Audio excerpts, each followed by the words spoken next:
అందరికీ నమస్తే. ఏం జరుగుతుందో తెలుస్తలేదు. ఇది అనుకోని కూడబలుక్కొని చేస్తున్న వ్యవహారమా? లేకపోతే రేవంత్ రెడ్డిలోనే ప్రాబ్లం ఉందా?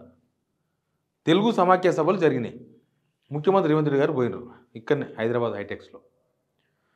పోతే ఆ స్టేజ్ మీద పిలిచేవాళ్ళు ఉంటారు కదా, ఆయన సినిమా ఆయన బాలాదిత్య అని మీకు ఐడియా ఉంటుంది. కొన్ని సినిమాల్లో చేసిండు, మనకు చాలా షోల్లో కనిపిస్తుంటారు బాలాదిత్య.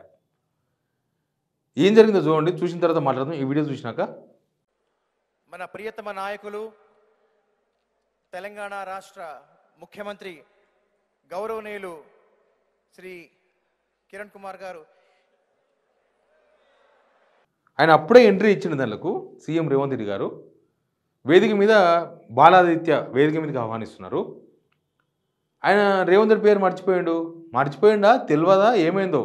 కిరణ్ కుమార్ అంటే తెలుసు కదా మనకు, ఉమ్మడి ఆంధ్రప్రదేశ్ చివరి ముఖ్యమంత్రి కిరణ్ కుమార్. ఆయన గుర్తున్నాడు ఈయనకి, కానీ రేవంత్ రెడ్డి పేరు పలకలేదు. ఆయన గుర్తుకు లేదు. మళ్ళీ దూరంగా పోయి వేరే వాళ్ళని అడిగి తెలుసుకొని వచ్చి మళ్ళీ క్షమించండి రేవంత్ రెడ్డి గారు అని చెప్తున్నాడు. అంటే బహుశా అది మర్చిపోవడం కాదు, ఆయనకు తెలియదు. అంతకుముందు ఏం జరిగిందో మీకు తెలుసు కదా. ఓ వేదిక మీద సక్సెస్ మీట్లో అల్లు అర్జున్ పేరు మర్చిపోయాడు. అసలు పేరు మర్చిపోయినందుకే రేవంత్ రెడ్డి అరెస్ట్ చేసిండ్రని, పేరు మర్చిపోయినందుకు ఆయన ఇగో హట్ అయిందని సవాలక్ష చర్చలు జరిగినాయి మొత్తం సమాజంలో.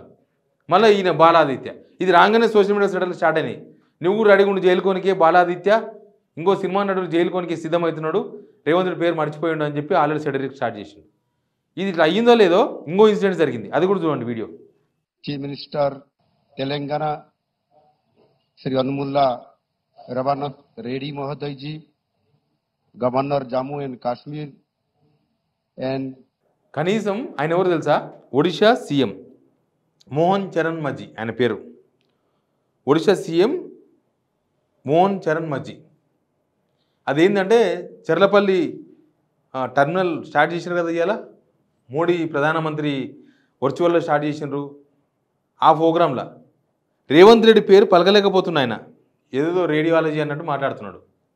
అంటే మన రాష్ట్ర ముఖ్యమంత్రి పేరు పక్క రాష్ట్ర ముఖ్యమంత్రుల కనీసం చూడకుండానే చెప్పొచ్చు. ఆయన చూసి కూడా సరిగ్గా చదవలేకపోతున్నాడు. చూడకుండా చెప్పొచ్చు కదా, మనం చెప్తలేమా పక్క రాష్ట్రంలో ఏ ముఖ్యమంత్రి ఉన్నాడు, ఈ రాష్ట్రంలో ఏ ముఖ్యమంత్రి ఉన్నాడు, ఆయన స్టాలిన్ అని చెప్తున్నాము, ఇక్కడ సిద్ధరామయ్య అని చెప్తున్నాము. ఆల్మోస్ట్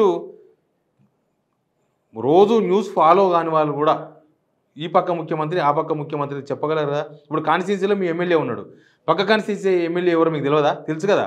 ఈ పక్క కాన్స్టిట్యున్సీ ఎమ్మెల్యే కూడా మీకు తెలుసు కదా. మీ ఊరి పక్క ఊరు సర్పంచ్ ఎవరో మీకు తెలిసే ఉంటుంది, ఈ ఊరు పక్క సర్పంచ్ ఎవరో మీకు తెలిసే ఉంటుంది. కానీ రేవంత్ రెడ్డి మరి ఎందుకు తెలుస్తలేడు? రేవంత్ రెడ్డి తెలుస్తలేడా? ఇప్పుడు ఈయనదైతే ఈ ముఖ్యమంత్రికి అయితే తెలియదు, ఒడిషా ముఖ్యమంత్రికి 100% తెలియదు. తెలిస్తే ఆయన చదవకుండానే మంచిగా పిలిచేవాడు. సినిమా వాళ్ళు అల్లు అర్జును, బాలాదిత్య, ఏం జరుగుతుంది అసలు? కావాలని అయితే ఎవరు చేయరు. సింపుల్, కావాలని ఈయన పేరు చెప్పకూడదు అని ఎవరికైతే మనసులో ఉండదు. ఎందుకంటే పేరు పిలిచడంతో అయ్యేదేముంది పోయేదేముంది, ఏమన్నా బాలాదిత్యకు నష్టమా లేకపోతే అల్లు అర్జున్కి నష్టమా పేరు చెప్తే? కానీ ఈయన ప్రమోషన్ పిఆర్ స్టంట్లు బాగానే ఉన్నాయి. తెలంగాణ ముఖ్యమంత్రి రేవంత్ రెడ్డి అనే విషయం తెలంగాణలో ఉన్న జనాలకు తెలియకుండా పోతుందా? గ్రామాల్లో అయితే ఖచ్చితంగా గుర్తుంటారు రేవంత్ రెడ్డి గారు, దానిలో డౌట్ లేదు. కాకపోతే నెగిటివ్గా బాగా గుర్తుపెట్టుకుంటున్నారు, తిట్టుకుంటున్నారు రేవంత్ రెడ్డి పేరు తీసి. అంతకుముందు అసలు రేవంత్ రెడ్డి పేరు చాలా ఊర్ల వాళ్ళకు ఐడియా ఉందో లేదో, చాలామంది అసలు ఉచ్చరించే వాళ్ళు కూడా కాదు, ఎందుకు తెలియదు, ఆయనకు సంబంధం లేదు కాబట్టి. ముఖ్యమంత్రి అయిన తర్వాత మాత్రం అందరూ రివర్స్ గేర్లు వేసుకుంటున్నారు రేవంత్ రెడ్డిని, కాబట్టి ఆ విషయం మాత్రం తేటతెల్లమవుతుంది. కానీ ఈ సినిమా వాళ్ళు అల్లు అర్జున్ అయినా బాలాదిత్య అయినా అవి ఇంపార్టెంట్ సమావేశాలు కదా, ఏదో పర్సనల్ కాదు కదా. ఆడ తప్పుడు పేరు చెప్తే రేవంత్ రెడ్డి పరువు ఏమైపోవాలి? ఇప్పుడు తెలుగు సమాఖ్య మహాసభలను పెట్టి అందరిని పిలిచారు. ఇంకో ఇన్సిడెంట్ జరిగింది ఆడ, ఆ వీడియో కూడా మీకు వేస్తా చూడండి. జయసుధ ఉంది అక్కడ, జయసుధ కనిపిస్తుంది. రేవంత్ రెడ్డి ముందరికి నడుచుకుంటూ పోతుంది. ఆమె కనీసం పలకరేయాలి. పక్క సీట్లు ఎవరో కూర్చున్నారు, ఆయన పలకరించింది, ఆయన లేచి నమస్కారం పెట్టే. ఇదేంది అసలు? ఏమని అర్థం చేసుకోవాలి? రేవంత్ రెడ్డి సరిగా ఏమంటారు, ఆయన పిఆర్ స్టంట్ సరిగా పోతలేము అనుకోవాలనా, లేకపోతే ముఖ్యమంత్రిని గుర్తించలేని స్టేజ్లో సినిమా వాళ్ళు ఉన్నారు అనుకోవాలనా, దీనిలో రేవంత్ రెడ్డి ఫెయిల్ అవుతున్నారు అనుకోవాలనా, సినిమా వాళ్ళే ఎక్స్ట్రాల్ చేస్తున్నారు అనుకోవాలనా? ఏం జరుగుతుంది రేవంత్ రెడ్డి విషయంలో? ఆయనేమో పాపం ఆయన ముఖ్యమంత్రిగా గుర్తించాలి, ఆయన కళ. రేవంత్ రెడ్డి చాలా ఇంటర్వ్యూలో చెప్పిండు, నేను ముఖ్యమంత్రి కావాలని నా కళ అని. అయ్యిండు. అయిన తర్వాత గుర్తించలేకపోతున్నారా? ఆయన్నేమో కేసీఆర్ ముఖ్యమంత్రిగా గుర్తించాలి, కేసీఆర్ నన్ను ముఖ్యమంత్రి అనాలే, అసెంబ్లీకి రావాలి, సీఎం రేవంత్ రెడ్డి అనాలి ఆయన నోడుకుంటా. అదొక్కడంటే కుషబ్బా రేవంత్ రెడ్డి.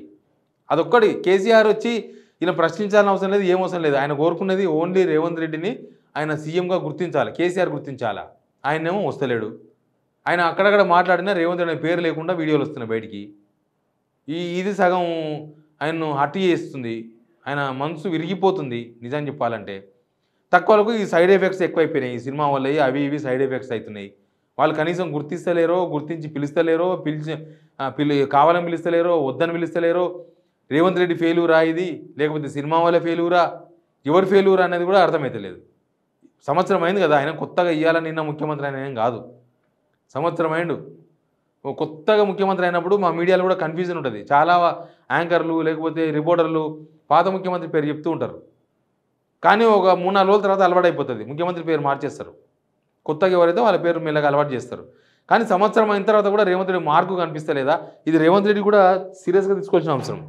ఇదేదో అరెస్ట్ చేస్తే మీ పేరు ఇప్పుడు అల్లు అర్జున్ అరెస్ట్ చేసినారు, సినిమా వాళ్ళకి మీరు గుర్తున్నారా? బాలాజీ అయితే పిలుస్తలేడు. మరి ఇట్లాంటి దానితో గుర్తుండరు, మీ మార్కు పాలనతో గుర్తుంటారు. రేవంత్ రెడ్డి అనే పేరు జనాలలో పాజిటివ్గా చర్చ జరిగినప్పుడు దాని వైబ్రేషన్ లాగా పోతుంది. అప్పుడు రేవంత్ రెడ్డి తెలంగాణ ముఖ్యమంత్రి రేవంత్ రెడ్డి. లేకపోతే ఉమ్మడి ఆంధ్రప్రదేశ్లో చాలామంది ముఖ్యమంత్రులు వచ్చి పోయిర్రు, వాళ్ళ పేర్లు అందరికీ గుర్తుండవు, కొంతమంది పేర్లే గుర్తుంటాయి. ఏంటంటే వారు పరిపాలించిండు. ఎన్టీఆర్ 2 రూపాయల కిలో బియ్యం ఇచ్చిండు. ఇట్లా కొన్ని ఉంటాయి. ఆయన మార్కు పాలన, రైతు భరోసా, రైతు బంధు, అది కేసీఆర్ స్కీమ్. తర్వాత 108 వైఎస్ రాజశేఖర రెడ్డి పెట్టిండు. చంద్రబాబు ఉపాధి హామీ పథకమా ఆయన ఉంటాయి కొన్ని చెప్తుంటారు కదా, జన్మభూమి ఇలాంటి కార్యక్రమాలు, అవి గుర్తుకొస్తుంటాయి. అట్లా మీరు కూడా ఒక స్పెషల్ ప్రోగ్రామ్ ఏమీ లేదు, ఏమీ లేకపోవడంతోనే ఈ ప్రాబ్లం. మీ ఐడెంటిటీ కోసం మీరు కొట్లాడుతున్నారు, అసలు మీరు ఐడెంటిటీ చేసే పనులు చేస్తలేరు, ఓన్లీ కొట్లాడమే తప్ప మిమ్మల్ని సొసైటీ ఐడెంటిటీ చేసే కార్యక్రమాలు ఏం నడుస్తలేవు. నడవకపోయినా తెలుసుకోవాల్సిన బాధ్యత వాళ్ళ మీద ఉంది. కాకపోతే అది వాళ్ళ కూడా తప్పు ఉంది. అందుకే అంటున్నాం, వాళ్ళది కూడా దీనిలో కొంత ఉంది. మరి ముఖ్యమంత్రి మీరు హైదరాబాద్లో ఉంటారు, తెలంగాణ ముఖ్యమంత్రి తెలియకుండా మీరు ఉండడం అనేది కరెక్టా? తెలంగాణ ముఖ్యమంత్రి మన ఇండియా ప్రధాని మోడీ అని చెప్తలేమో మనం? మరి తెలంగాణ ముఖ్యమంత్రి రేవంత్ రెడ్డి అని కూడా చెప్పుకోవాలి కదా మనం. రేవంత్ రెడ్డి అని చెప్పుకునే మంచి పనులు ఈయన చేస్తలేడా? చేసినా మీరు ఎందుకు గుర్తుపెట్టుకుంటలేరా? అసలు ఏం జరుగుతుందో కానీ రేవంత్ రెడ్డి దేనికోసం అయితే కొట్లాడుతుండో అదే క్రైసిస్ అయిపోయింది. ఆయన ఐడెంటిటీ కోసం కొట్లాడుతున్నాడు, క్రైసిస్. ఆయన గుర్తించాలని కొట్లాడుతున్నాడు, క్రైసిస్. అది మాత్రం సీఎం కాగలిగిండు తప్ప ముఖ్యమంత్రిగా ఆయన కావాలనుకున్నది మాత్రం అయితలేదు. ఇది రేవంత్ రెడ్డి తప్పును సరిదీసుకోవాల్సిన అవసరం ఉంది. అరెస్టులు చేస్తే కుదరదు. ఏదైనా మీ మార్క్ ప్రోగ్రామ్ చేస్తే గుర్తుంటారు జనాలకి. ఈ కొట్లాడుకుంటా ఈ హైడ్రాల వల్ల చేస్తే కూల్చిపోయినకో లేకపోతే ఆ వీడియోలు చూసి బాధపడినకో గుర్తుంటారు మీరు. మూసి బాధితులకో అయ్యో పాపం ఇల్లు కొడుతుండ అన్నలకు మీరు గుర్తుంటారు. మంచి పనులు చేస్తే అందరు గుర్తుంటారు. Please subscribe signal TV.